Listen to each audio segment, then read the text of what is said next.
शुभ प्रभात। मेरा नाम प्रियांशी रावत है और मेरा नाम सिमरन।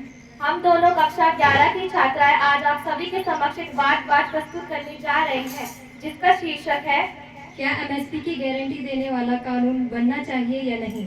मैं इसके विपक्ष में हूँ और मैं इसके पक्ष में हूँ। एमएसपी यानी मिनिमम सपोर्ट प्राइस, न्यूनतम समर्थन मूल्य, किसानों को दी जाने वाली गारंटी की तरह होता है। यह बाजार में सुनिश्चित करता है कि किसानों की फसलें किस दाम पर बिकेंगी। एमएसपी में केवल 23 फसलें आती है। अब सवाल यह उठता है कि एमएसपी के कानून बनने से इतना विरोध क्यों। क्योंकि सरकार कुछ फसलें एमएसपी पर खरीदती तो है, परंतु सरकार इसके लिए बाध्य नहीं है, क्योंकि ऐसा कोई कानून नहीं है जिससे सरकार उनकी फसलें खरीद सके। अगर एमएसपी पर कानून बन गया तो सरकार उसकी फसलें एमएसपी पर खरीदने के लिए बाध्य हो जाएगी। इसीलिए किसानों का मानना है कि एमएसपी पर कानून बनना चाहिए। वहीं दूसरी ओर सरकार का मानना है कि एमएसपी पर कानून नहीं बनना चाहिए। मेरे विचार से एमएसपी पर कानून बनना चाहिए। एमएसपी किसानों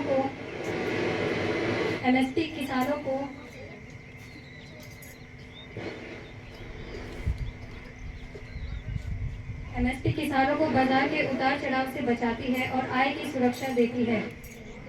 किसानों को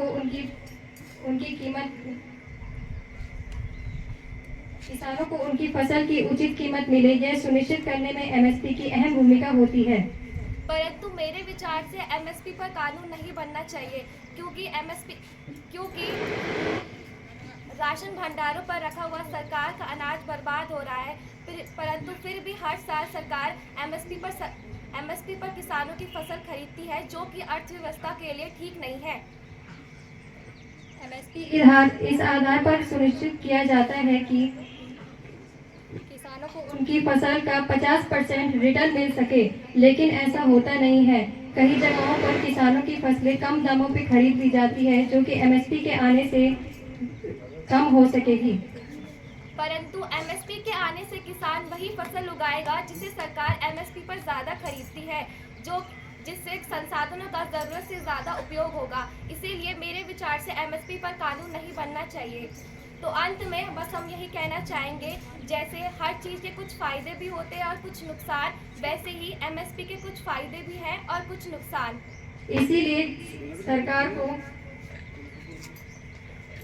सरकार को एमएसपी पर बनने वाले कानून का निर्णय सोच समझकर लेना होगा। धन्यवाद।